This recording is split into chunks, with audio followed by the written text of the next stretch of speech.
The worst thing that can happen to you is to unfold and unveil your dreams to men who are both filled with envy and dreamless.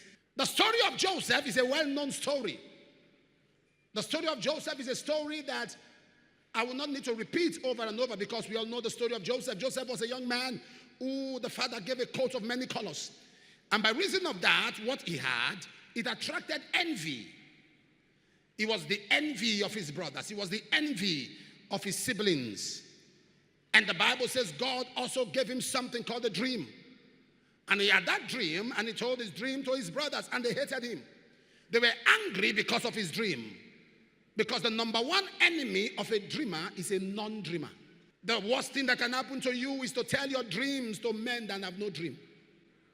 The worst thing that can happen to you is to unfold and unveil your dreams to men who are both filled with envy and dreamless. They already had envy as a background thought.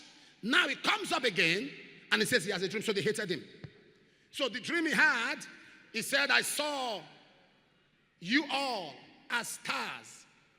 I saw 11 stars, the moon and the sun bowing down to me. That was a good dream.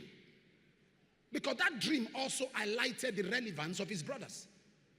In other words, he said, I saw you as stars. If those guys were wise, they would make sure they project his dream because in his rising is their rising. If this dream comes to pass in his life, it means we also will be stars. But you see, envy blocks right reasoning. All they saw was bow. They didn't see star. All they saw was that we bow to you, but they didn't see that there were stars in his dream.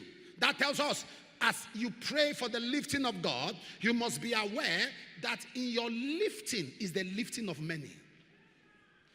Success without successor is poverty in disguise. In your lifting is the lifting of many.